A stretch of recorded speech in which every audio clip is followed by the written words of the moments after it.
Hello friends, आप देख रहे हैं वेल्थ मीडिया। और आज हम इस वीडियो में 3 ऐसे मेटल स्टॉक के बारे में जानेंगे जो काफ़ी फंडामेंटली स्ट्रॉन्ग है और साथ के साथ इसने 1 साल के अंदर काफ़ी अच्छा रिटर्न दिया है।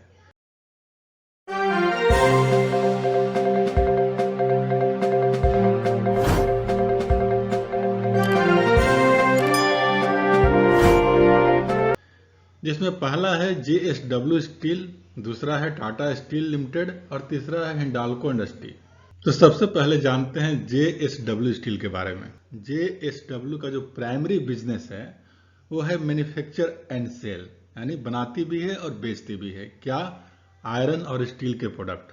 Company single largest steel plant है इंडिया में, जिसकी capacity 12 million ton per annum है।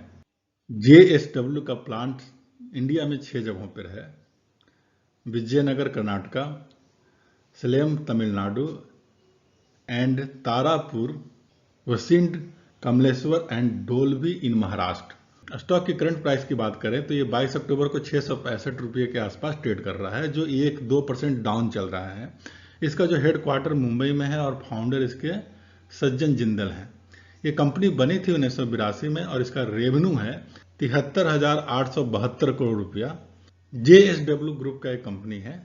कंपनी के फाइनेंशियल देखते हैं तो नेट प्रॉफिट जो 5 साल का है इसका, ये 2017 में 3,000 के आसपास इसने मतलब मुनाफा कमाया, नेट प्रॉफिट किया। और 2018 में फिर इसके मुनाफा बढ़ा है, 6,000 के आसपास है। 2020 में जो जो जो एक आपदा आई थी वो कोरोना वाली, उसमें इस कंपनी का जो नेट प्रॉफिट है वो घट गया, वो 4,000 के आसपास, 4,000 करोड़ के आसपास है। फिर ये कंपनी ग्रोथ की और 2021 में 7,800 करोड़ रुपये का मुनाफा कमाया है। इसका जो मुनाफा है हर साल बढ़ते हुए क्रम में है, तो ये कंपनी हमारे हिसाब से ठीक ठाक काम कर रही है। शेयर होल्डिंग की बात करते हैं तो प्रमोटर के पास 44% हिस्सेदारी है और 12% के आसपास आपको ये विदेशी कंपनियों के पास है। 8.5% के आसपास, 8-8.5% के आसपास ये आपका डोमेस्टिक कंपनियों के पास है और 34% हिस्सेदारी पब्लिक के पास है। इसलिए इस कंपनी में उतार चढ़ाव आपको देखने को मिलेंगे। कंपनी की जो प्राइस है उसमें उतार चढ़ाव होगा क्योंकि 34% पब्लिक के पास है, यानी रिटेल इन्वेस्टर के पास है। कंपनी का फंडामेंटल देखें, कंपनी का मार्केट कैपिटल है 1,61,442 करोड़ का। कंपनी का पी है 8.9 और बुक वैल्यू 242 रुपये का, 252 रुपये का बुक वैल्यू 252 रुपये का है। ROCE 15.5% का है और ROE 19% के आसपास है। तो ऐसा माना जाता है कि ROC और ROE के में ज़्यादा अंतर ना हो तो कंपनी अच्छी मानी जाती है। प्राइस टू अर्निंग की बात करें तो 8 रुपये के आसपास है। प्रमोटर होल्डिंग 44% है। रिटर्न टू इक्विटी 19% का है। डिविडेंड नहीं देती है कंपनी, डिविडेंड तो आपको बहुत कम देती है। अगर आप डिविडेंड के भरोसे इस कंपनी में आना चाहते हैं तो ये आपके लिए मेरे हिसाब से वो उचित नहीं है। 1200% के आसपास कंपनी का ग्रोथ है और सबसे इंपॉर्टेंट है कंपनी का 1 साल के अंदर क्या मतलब प्रोग्रेस हुआ है। तो कंपनी 300 से लेकर ये 776 रुपये का मतलब रिटर्न दिया है। 300 रुपये का 776 1 साल के अंदर। कंपनी के कर्जे की बात करें तो ये 70,000 करोड़ के आसपास इस कंपनी पे कर्जा है और नेट प्रॉफिट ये 19,000 20,000 के आसपास इसका है। दूसरी कंपनी की बात करें तो टाटा स्टील एक बहुत ही बड़ी और बहुत अच्छी कंपनी मानी जाती है। ये आज़ादी के पहले से है। ये कंपनी 1907 में बनी हुई थी और ये कंपनी पूरा चेन कवर करती है स्टील मैन्युफैक्चरिंग का, और साथ में ये आयरन का कोर आयरन बनाती है, लोहे। और इस कंपनी का जो टारगेट है 2025 तक वो है 30 मिलियन टन पर एनम का। अभी जो कंपनी का जो प्राइस है वो 1295 का है, जो 2% के आसपास कम है 22 अक्टूबर को। और इसके जो फाउंडर थे वो जमशेदजी टाटा थे और कंपनी है टाटा ग्रुप का है। यह बहुत भरोसेमंद कंपनी मानी जाती है टाटा स्टील। कंपनी का जो मार्केट कैपिटल है वो 1,55,935 करोड़ का है। ये लार्ज कंपनी के कैटेगरी में आती है। स्टॉक पी की बात करें तो ये 7.18 का है और बुक वैल्यू ये 611 रुपये का है। ROC और ROE आसपास हो तो कंपनी अच्छी मानी जाती है। ये 12.6% ROC है और ROE है कंपनी का 10.8%। प्राइस टू अर्निंग 7 रुपये का है और प्रमोटर की होल्डिंग 34% है। रिटर्न टू इक्विटी आपको 10 रुपये का है। ये कंपनी डिविडेंड भी देती है। कंपनी का डिविडेंड का परसेंटेज है 1.93। कंपनी का प्रॉफिट ग्रोथ 3100% है। एक साल पहले ये कंपनी 395 रुपया की थी, जो अभी इसका जो हाई है वो 1535 तक है, यानी 4 गुना के आसपास रिटर्न दे चुकी है। कंपनी पे जो कर्जा है वो 88,000 करोड़ है।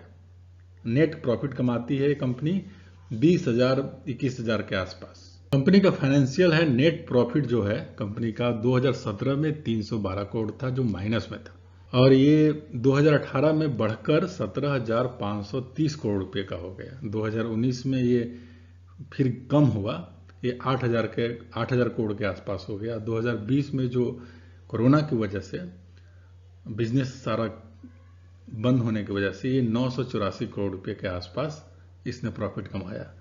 2021 में ये फिर धीरे धीरे आगे बढ़ रही है। ये 2021 में ये कंपनी 7,500 करोड़ के आसपास प्रॉफिट कमाया। शेयर होल्डिंग की बात करें तो प्रमोटर के पास सबसे ज़्यादा है, यह है आपको 34.41 यानी 35 के आसपास। विदेशियों के पास जो शेयर है वो 22% के आसपास है। जो डोमेस्टिक कंपनी है उसने 18% तक का इसमें हिस्सा ले रखा है, और पब्लिक के पास 24% के आसपास है, जो रिटेल इन्वेस्टर कह सकते हैं आप उसको। तीसरी मेटल में अच्छी मानी जाने वाली कंपनी है हिंडाल्को इंडस्ट्रीज।